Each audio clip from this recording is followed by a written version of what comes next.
Good morning from Morphisec. I'm Christine Castro, the Director of Global Marketing. I want to thank you today for adding us to your calendar as we take a deep dive into Morphisec's Unified Threat Prevention platform. We know you're all extremely busy, so we don't plan to take much more than 30 minutes of your time. With me today, I have Andrew Homer, the Vice President of Business Development and Marketing, who will give us an overview of moving target defense. And I've got Savash Kazemian, the Senior Sales Engineer, who will demonstrate the newest iteration of our product, Moving Target Defense version 3.5, highlighting the latest capabilities which provide end-to-end visibility with Windows Defender AV integration. We will then open the floor to the audience, and we welcome any questions you may have. There is a Q&A function within this webinar platform at the bottom of your screen, and we will be answering as many as possible. So please get your questions in as you think of them. Thank you again for your time. Please take it away, Andrew. Thanks, Christine. Good morning, everyone. We're super excited to have released general availability of Morphisec version 3.5 and want to share some details about this with you this morning. So by way of agenda, kick things off, just taking a few minutes to walk through moving target defense, problem it solves, our unique approach that we've taken to this, as well as some of the details of the technology itself. I'll then discuss a bit more about our features being released in version 3.5. Then Savash will walk us through a demonstration of the product, new features, and then we'll open up to some questions. So I'll go ahead and start talking about the main elements of the security architecture, each of which plays a key role in both the risk and the cost that customers bear. It might sound like an oversimplification, but the security architecture today in any organization includes these three main layers: prevention, detection, and remediation, as it relates to the risk and operational costs that customers bear. In the ideal architecture, prevention, we know, is by far the most important layer because it reduces the risk and the cost as much as possible up front without having to move downstream into the manually intensive firefighting steps of detection and response. Historically, antiviruses did a great job of preventing attacks on the endpoints, but this was mainly through signatures, and certainly over time that has been eroded. In terms of the focus on known attacks, that got eroded away because they become more sophisticated and the attacks become more evasive. And also the proliferation of the vulnerabilities have exploded, as we all know. And so adversaries have taken advantage of all this by weaponizing legitimate application processes by leveraging memory resources to do so as the main battlefield. Given the situation, security purchasing has taken a really big swing over to vendor technology selling post-breach detection, things like behavioral patterns, AI, machine learning, anomaly detection. This turned out to not only be complex and to install, but also manually intensive to operate, with security operations teams constantly chasing the attackers already in the system, and reactionary, triaging every single alert that goes bump in the night, many of which we know are false positives, and many alerts are simply being ignored because teams can't handle the sheer volume that they're getting. Of course, this approach, along with the complex tools, also requires very hard to find skilled people, expensive personnel, which now are forcing customers into this situation where they have to outsource into MDR services for even higher cost. So the bottom line here that I'm making is that despite the massive CapEx, OpEx investment that this has created, mostly to the benefit of the vendors selling the detection tool, the risk exposure remains very high. Attackers continue to evade detection. We're still no better off and more secure than we were before. So the approach that we've taken, Morphisec has taken, is looking at prevention through moving target defense, which has taken an offensive approach to prevention to kill and trap the attack immediately pre-execution before any damage can occur and before we have to go through the costly steps of detection and remediation. And so, because it's done at this most important layer and stopping the attack before it occurs, it also significantly lowers the risk and cost exposure as well. So given all this, it's useful to kind of take a quick step back, ask ourselves, so why hasn't this been solved through prevention? And that's because the adversary has had a very powerful advantage in current system architectures. Advantage has been a static and predictable target throughout the entire attack surface. with all the time in the world to study and learn its weaknesses. And so attackers are looking for particular resources and particular locations within the memory structure that are known to them. So the idea that all these attacks can be detected before the attacker is able to exploit those resources had made our defenses extremely reactive by relying on detection. So our approach that we've taken with moving target defense is to say, well, the attacker's advantage is predictability at a known static target. Morphisec has stepped in to take away the attacker's advantage by making those critical memory-based targets and assets unpredictable and dynamic. So when an attack meets their expected target, expecting to find certain structures and resources that it was designed in advance to use, suddenly they discover a whole new, unknown, unpredictable structure that kills the attack deterministically and automatically before infiltration. So the true essence of our offensive approach to protection with moving target defense is we make those assets dynamic and unpredictable, shifting the advantage completely over to the defender from a reactive state based on detection and response to a proactive offensive prevention state based on moving target defense. So now the question becomes, how do we go about doing that, right? So for example, in the case of say a phishing document, using a weaponized macro, or say browsing a website with an exploit kit behind that. So what happens when you double click the file, and as you get to the very end of the loading process, where say antivirus has been evaded, Morphisec moving target defense does two very important things. Okay, the first thing it does is at load time we take those memory structures and we morph them. Okay, and we morph the memory structure. By morphing the memory structure means that we're scrambling the DLLs, changing their names, the links, moving the locations, among many other things. In other words, we're creating an unpredictable target for the adversary, a whole new memory structure. All the resources are in locations that the attacker has no knowledge of. Because they didn't receive a link to the newly morphed memory structure, it's not going to get any knowledge on how to find them. Meanwhile, the legitimate code is amended to the new structure and continues to run normally without any change to its behavior or performance. Now, the second and important thing that Morphisec does in parallel is we create a skeletonized version of the original memory structure. So think of it as a stub, which places a trap in the locations where the adversary is expected to look for them, okay, and where the DLL resources used to be. And so what happens here in this scenario, the attack continues running because it has no awareness of the actual memory structure. It tries to unpack itself using the memory and loads itself into the original memory structure trap.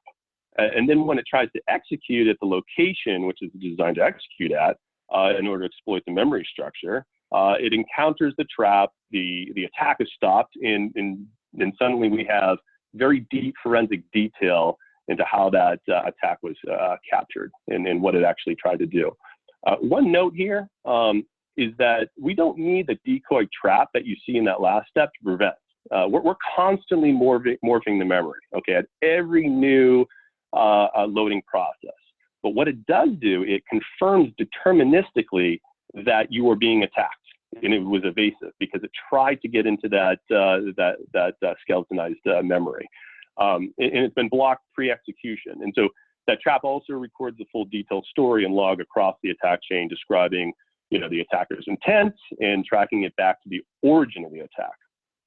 And the other thing to note here is that once the morphing is complete, at load time, our very small 2 megabyte agent steps aside completely, consuming no memory and no CPU. So we have a pure deterministic prevention system that does not rely on prior knowledge.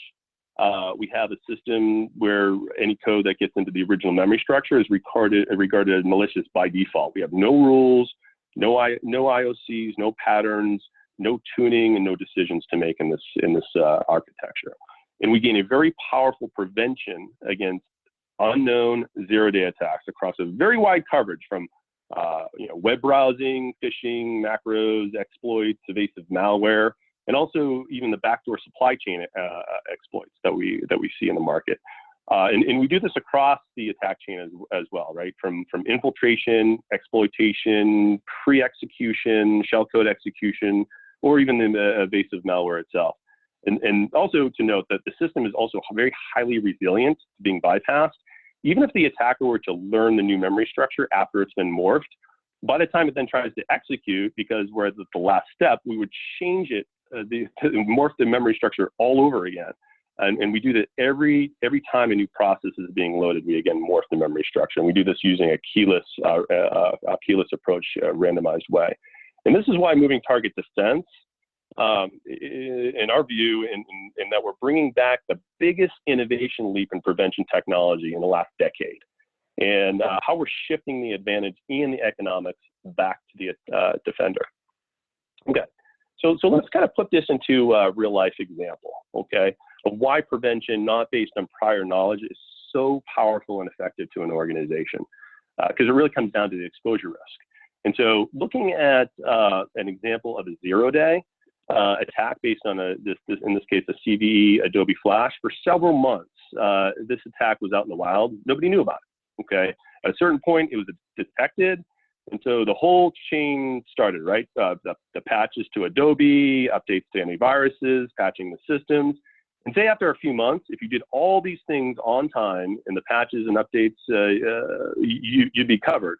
But during this window, okay, you were exposed. The point is, with moving target defense, that's not based on any prior knowledge of the vulnerability of what's being exploited, we prevent those attacks day one of the exposure to the vulnerability. So the full scope of the platform that we provide, we call Unified Threat Prevention Platform. That protects your network assets both on-prem and across hybrid clouds. Today we protect PCs, laptops, VDIs, virtual applications, servers. And we do that today through Windows-based. By the end of the year, we will introduce Linux version to expand our server protection coverage, especially for what's important for cloud workloads. And later, we'll introduce container protection and serverless, which we believe will become a very dominant infrastructure. The platform and management server is designed to cover both hybrid and on-prem instances, and it's highly scalable into Active Directory across a wide coverage of integrations for SIMs. The system is also extremely simple to install and maintain. The agent itself was only 2 megabytes, and that's in user mode. Once distributed, the security and IT teams need to do nothing. No reboot, no configuration, no rules or policies. As I mentioned, no long tuning period to stabilize. Customers are able to install 3,000, 5,000, 10,000 endpoints in a day, and then also be up and running. Once the system is installed, very lightweight and easy to maintain. Because we prevent, we're also only reporting on the attacks that we're preventing. No hunting or analyzing thousands of alerts and triaging many false positives. So no need for updates, signatures, new rules, patterns, every time a new attack is found. We also provide full protection while offline. This is important for a variety of reasons, particularly for VDI environments, because prevention is being done on the endpoint itself through our agent with moving target defense, without any need for connectivity back to the cloud for signature updates, file repositories, sandboxes, etc. And because we morph the memory, as I mentioned, we step aside. And so we're not consuming any CPU, which is really important, again, for thin client virtual applications, VDI environments, point of sale systems. So now let's talk and transition about version 3.5 features that we're announcing here today. So a major part of the enhancement is to visibility coverage of what we call our Unified Security Centered Dashboard, which provides end-to-end visibility across all blocked attacks, all your endpoints, both across the attack chain, as well as consolidation of your Defender antivirus alerts together with Morphisec alerts for the most resilient endpoint stack in the marketplace. The first component of this is what we call attack trajectory. This provides the full end-to-end storyline across the entire attack chain, from the origin of the attack and how it got in, all the way through to where it was prevented, and collecting not just the storyline, but the deep forensic detail behind that attack. And then the second component that we're very excited about is this known to unknown alert consolidation of having Windows Defender AV alerts with Morphisec alerts. So this combination makes it easy for customers now to replace their legacy third-party AV that they're getting very limited value from with end-to-end known to unknown attack coverage with the most resilient endpoints in the marketplace today.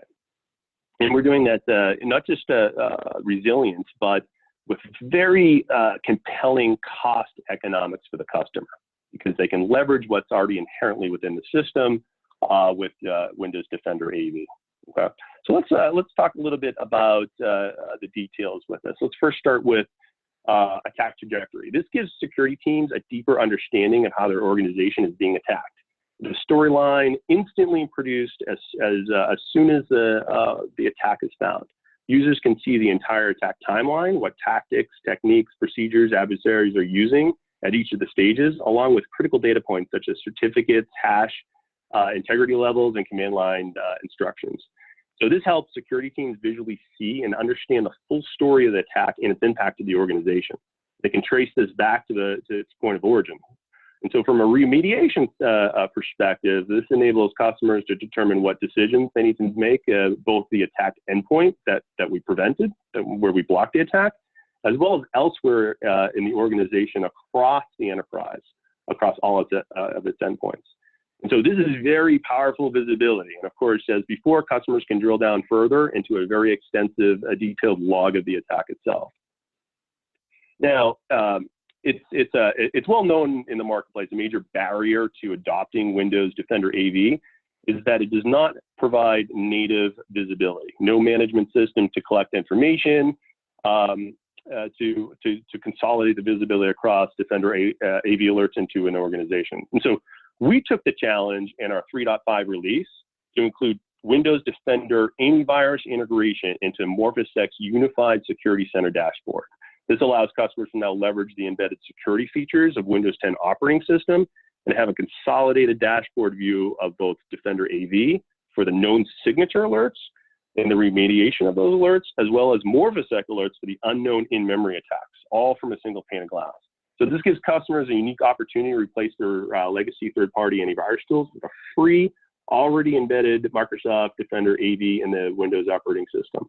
And reapplying those savings over to Morphisec for protection against the unknown attacks. And the result is having what we believe is the most bulletproof, resilient endpoint in the marketplace today, now managed through a single Morphisec agent in a single dashboard that is simpler to operate without incurring more expense.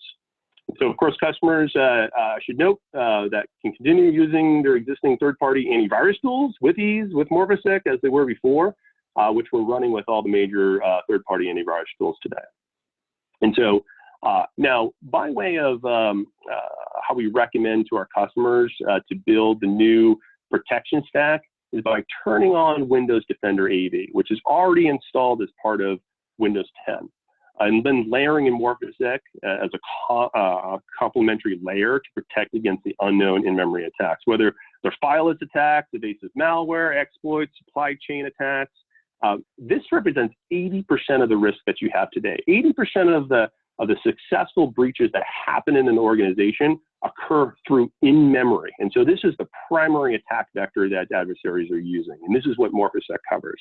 And now with Defender, you continue to protect against all the unknown signature-based known attacks.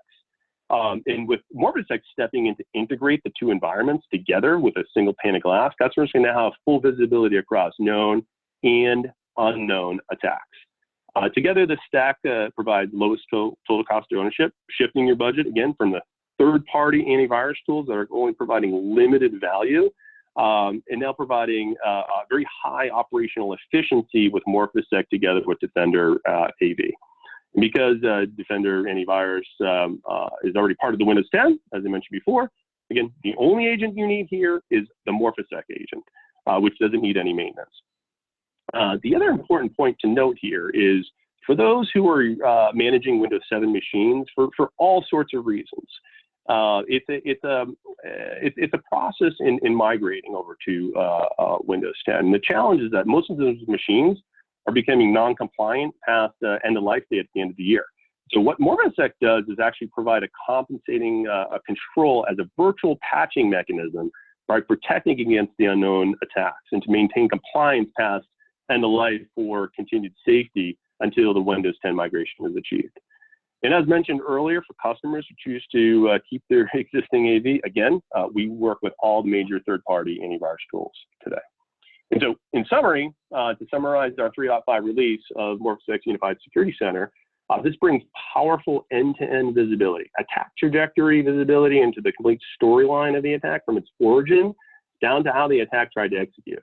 And even more exciting for our customers today, can leverage Morphisec integration with Windows Defender AV for centralized visibility from a single dashboard for the most resilient endpoint in the marketplace today. Combination provides a very cost-effective and secure endpoint stack as a compelling case for customers to finally replace their legacy AV. And so with that, I'll hand it over to Savash to walk us through some details with a live demonstration. Thank you, Andrew. Let me go ahead and share my screen.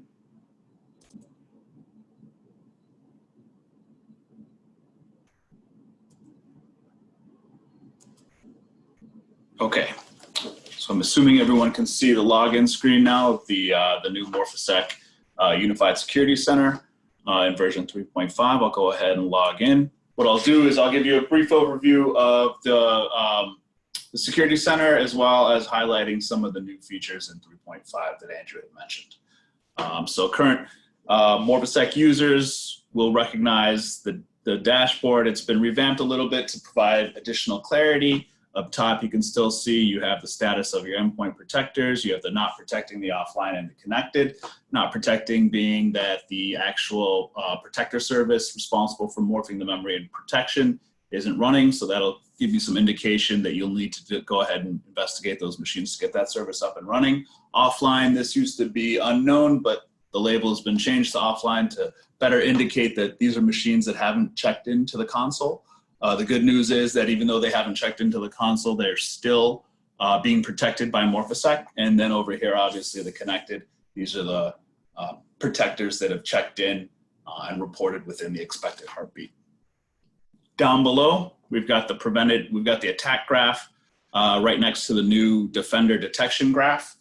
This is part of the new integration with Windows Defender, and I'll touch on that in a second. And then over here, we've got the protection coverage. So the attack graph over here indicates the number of attacks that have occurred over the time frame. In this case, it's 14 days. You can always click on one of these lines, drill down further into the attack to the day, and then further into the actual attack. And I'll do that in a second. Down below, we've got the top attacked apps. In this case, you can see that Internet Explorer with this environment has been attacked the most, or the attacks have been prevented the most. This is really good. This summary is really good to give you an idea of exactly if you have patch schedules come up and you see that there are certain applications that are being attacked and protected more frequently than others, that maybe you want to move those up in the priority level with regards to patching. Over here in the Defender detections, we basically capture all of the events, or the events generated by Windows Defender, and give you a unified view into that environment from a perspective of Windows Defender events.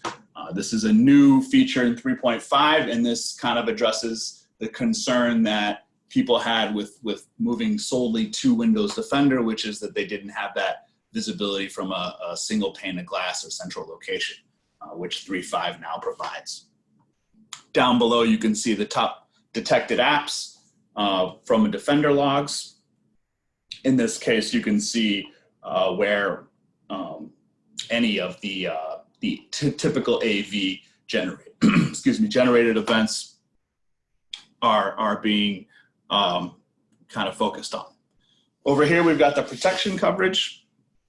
This is basically a count or utilization graph of all of the processes or applications that are being launched that are also being protected by Morphisec. Down below, you can see the top protected applications. In this case, Firefox is the #1 protected application, indicating that it's also the most highly used application within that. So what I'll do is I'll go over to the attack graph. And so here you can see the number of attacks that have occurred each day, and you can drill down to each one of the attacks. I know I'll choose the 29th because there's a good example here. In this case, you can see that on the 29th, there was an attack prevented against Windward on a Windows 10 workstation, a workstation named PC243, with the user Gary T logged into the mtd-dome domain. If I were to drill in a little bit further and click on this hyperlink next to Windward, you can see that same exact information summarized on a single line with a time date stamp next to it. And if you actually click on this, this takes you to one of the new features that Andrew had mentioned, the process trajectory, the attack trajectory. In this case, what we're doing is the log that we generated from a prevented attack, the information that we capture from that log, we've now visualized it, and you can see that this attack occurred on the host PC243, which then the originating process was Explorer, which then led to Windward or Word being spawned, which then led to the attack against Windward. In this case, you can see that some of the information that we grab is the injecting process, and in this case it was Windward. There's the actual module that was attacked, windows.storage.dll, and the actual path to where that attack transpired. What's nice is you can click on any one of these as well and get some additional information. There's not a lot in this example, but if there were something with process signature or parent process signature information, whatever information that we can capture through this whole trajectory will display down here. Current users of Morphisec will be familiar with the attack log. What we've done is you can access that here. It's now in a collapsible format as well. Down here you can see that some of the information that we capture used for forensic investigation is down to the memory, the register level, as well as the stack trace level. In this case, if I were to expand stack trace, here you can see all the DLLs and executables that were loaded into that memory space that the malicious code was trying to leverage. In this case, there's a lot of www.dll files. This is really good information for really kind of trying to find some IOC type information regarding the attack that was prevented. So now I'll go over to the Windows Defender dashboard. This is brand new in 3.5. And it's taking a second to load. Let's see here. Give me 1 second.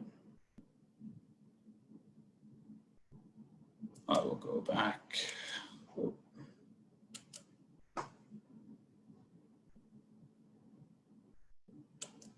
Okay, so now we've got the Defender detections. These are the logs, the event logs that we capture from each workstation running Defender that's also using Morphisec. Andrew had mentioned this is basically a toggleable feature. If you happen to run Defender and you want some visibility into those event logs the Defender generates, as opposed to logging into each and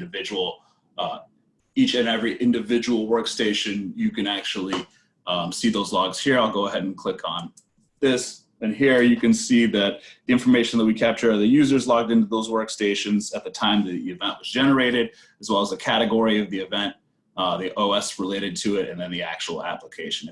In this case, what I'll do is I'll go ahead and click on Acrobat. Here you can see that we've summarized the event from the event log here that occurred at June 29th, 2019 at 12:57 a.m. It was acrobat.exe. The user was Rosa Park on a Windows 7 workstation, and then this is the actual classification from within that Windows event log. It was Trojan Win32 interpreter. It's been categorized by Windows as a Trojan. The severity is a 5. You can actually click on this, and this takes you to that exact log, event log parsed in a readable format for the end user. So this gives you a whole, a unified location in order to be able to see those type of events generated by Windows Defender. So what I'll do over here is we'll go back to the protectors. This is pretty common. This is the status of the endpoint agents. In this case, again, we've got 5 not protecting, we've got 20 offline, and 501 connected. These are the contextual informations associated with each one of those endpoints. This is a cumulative filter, so if I want to just look at the offline, I can highlight the offline and uncheck the not protecting, and then I get a list of that as well. And then current Morphisec users will also be familiar with the protection plans. This is the auto default plan. This is where we specify the specific applications and tools that we're protecting that when launched, the application or the process memory associated with that is being protected. This is the add. It's as simple as adding, executable.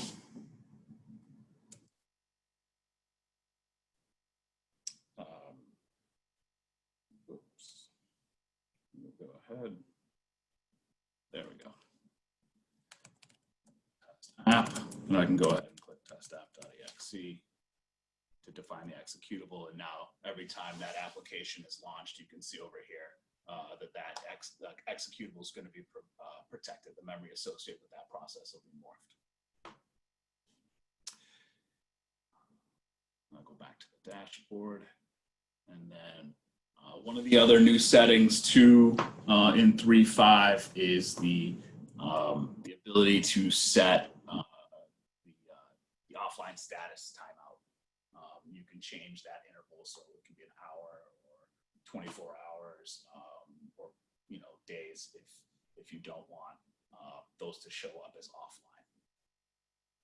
And this is over here is the Windows Defender AV integration. Like Andrew had mentioned, it's a simple toggleable switch. Things that haven't changed from the carryover are our integration with SIMs.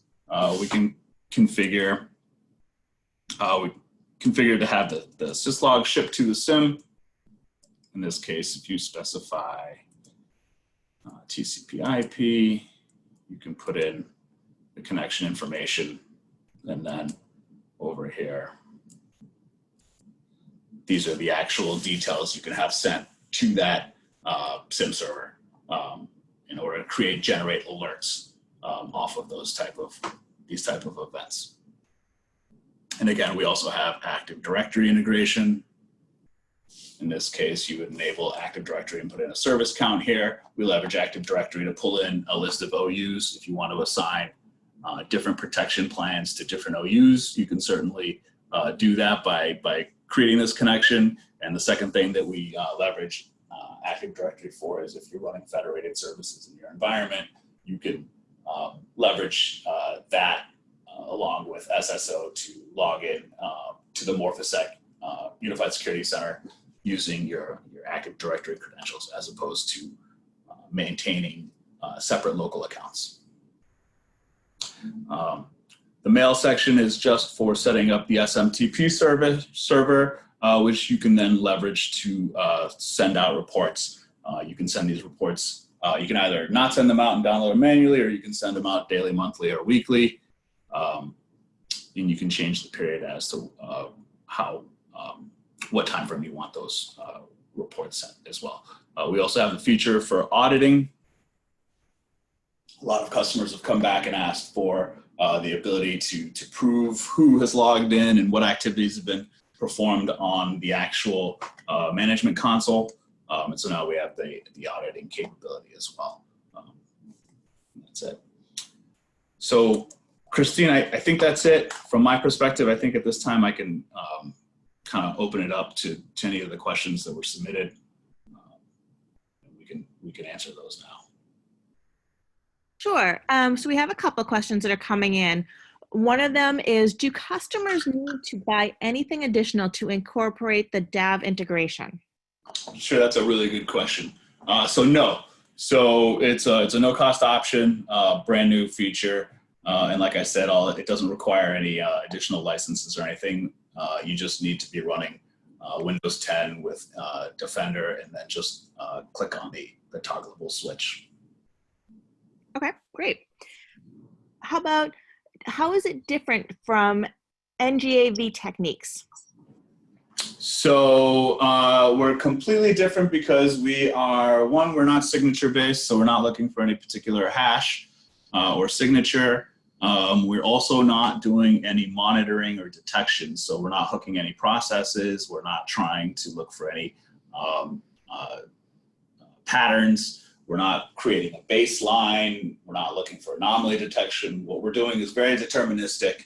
What we're laying out the memory in a random way in which the application continues to know how to use the resources it needs, but anything malicious which doesn't understand or doesn't know that we've morphed the memory, it finds its way into what it thinks is the actual legitimate resource. And that's really, like Andrew said, that's a stub that we leverage as, ultimately we leverage as a trap.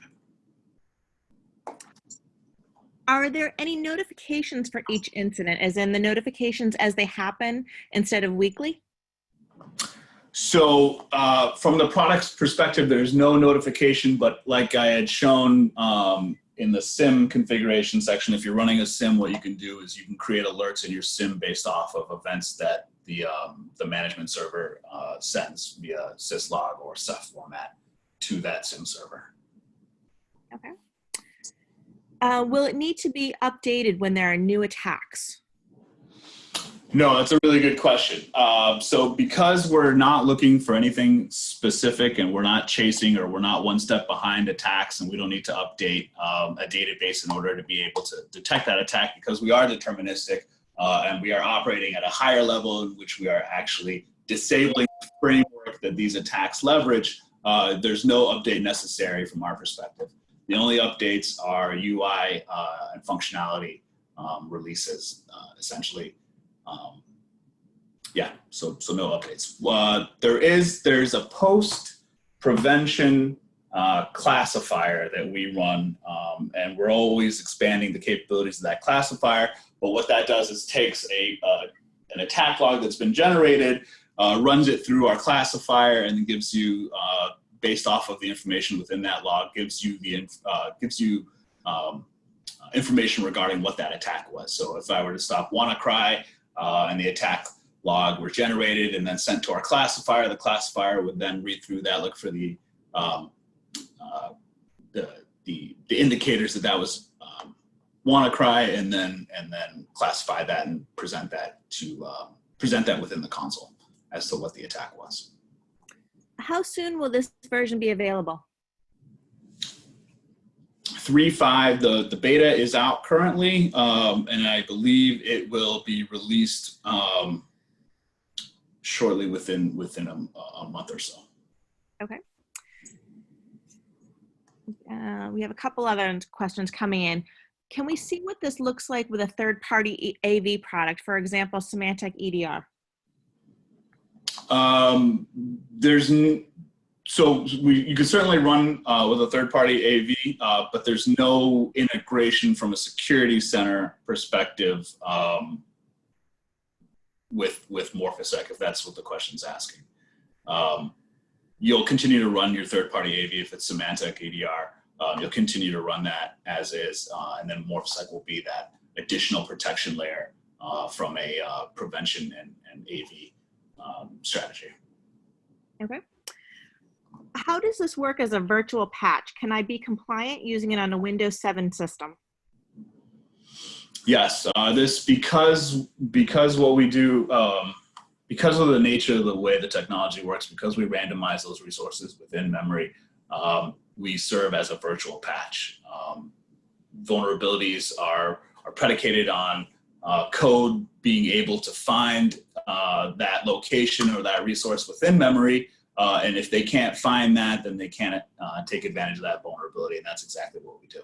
And so in a compensating control manner, if you can't update Windows 7 after end of life, we do provide that virtual patch functionality and provide that compensating control in that scenario. Okay. Is the upgrade available for download and install now, and can you assist with that? Can support assist with the upgrade? Support can absolutely assist with the upgrade, but the version is not, I don't believe it can't be, it certainly can't be downloaded currently, but if you send a request out to support at morphisec.com, then as soon as it's GA, we'll work with the customer to upgrade. Okay. Does this work on POS systems? Yes, it does, depending on the POS system. If it's a Windows attached POS system, and it's Windows 7 and above with SP1. If it's like an embedded Windows system, it'll certainly work with a POS system. Yes. Does it protect servers as well as clients? That's a great question. Yes, this isn't necessarily just for the endpoints. This is also for servers. In the case of a server, what we do is we protect against a lot of the times. If something is compromised, we'll protect against lateral movement. If it's an internet-facing web server, we'll certainly protect against the application being hosted if it happens to have any vulnerabilities. But yeah, this is also for servers. If it protects servers, does it also protect virtual desktops? It does. That's a great question as well. VDIs are a very good use case for us in that we are low on resource utilization. And so in that manner, you can actually run more VDIs. You can have a higher VDI density in your server. So if you have a Citrix Zen desktop or VMware View Horizon server, you can run more virtual desktops on there.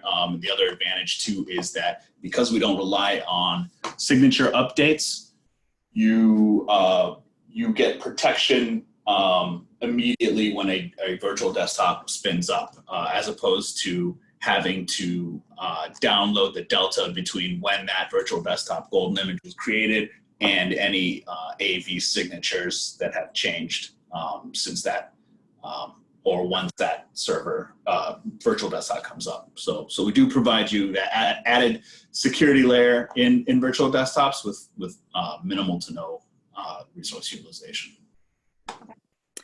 What happens if you attempt to install a new software program? Will it prevent until a technician approves? No, so we don't do whitelisting. There are times where you may be installing Morphisec and your current AV solution may flag it, in which case you may want to, or you will need to whitelist the Morphisec installation. But from an application perspective, if you're running Morphisec and you happen to install additional applications on your workstation, we won't interfere with that installation. When will Linux compatible versions be released, and what else is on your roadmap? Sure. So Linux support is coming later half of Q3. Once we have that available, we'll certainly notify existing customers to see if there's a need or a fit. But general availability should be later half of Q3. And then what was the second part of that question? What else does your roadmap have on it? What else does our roadmap?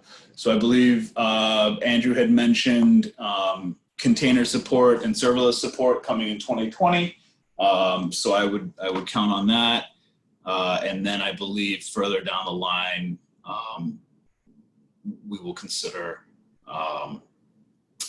Android support from a mobile perspective. Okay. How configurable is the email alerting?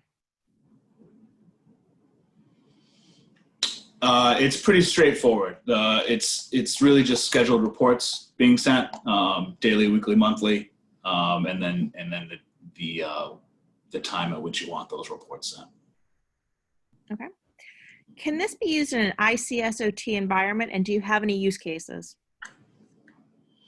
So this certainly can be used in an OT environment. ICS, I think if the systems are running or have some sort of reliance on a Windows-based host, so long as it's Windows 7, SP1 and above, or Windows 2008 R2 and above, we can obviously support it, but that's oftentimes how we see it in an ICS or OT environment. Is your technology protected by patents, and how many endpoints are you on? Sure. So yes, the core morphing technology is patented. The way we scramble those resources within the memory space are what the patents are around. And then as far as how many endpoints are we on currently, I believe the number is just north of 3 million endpoints at this point. Okay. Do we get a live reporting on when a threat is detected, or do we need to continuously check the console? If you have a SIM integration, you can create it so that it's real-time alerting. Otherwise, you can rely on the reports being sent daily, or logging into the actual unified security center. Okay. Do we need to enable new EXEs or implants, or does Morphisec protect the new application right away? You would have to edit the protection plan and add, if you were to add a new application or want a new application protected, you would have to add that specifically to a protection plan. Either that, or what you can actually do is you can protect directories. So let's say you want to protect a downloads directory. So anytime anyone runs anything from the downloads directory, regardless of the executable name, it'll be protected. So there's two ways you can do that. Yep. All right, well, I think that's all the questions that we had in place. If anyone else has a question, please type that in right now. We can get that answered while we're still on. Otherwise, if there are no more questions, we'll conclude this webinar. Thank you, Andrew and Savash, for your insight into moving target defense. And thank you to everyone who attends this webinar. An on-demand version will be made available by tomorrow for download. And please direct any further questions for follow-up to Christine Castro, christine.castro@morphisec.com. Thank you all very much and have a great day.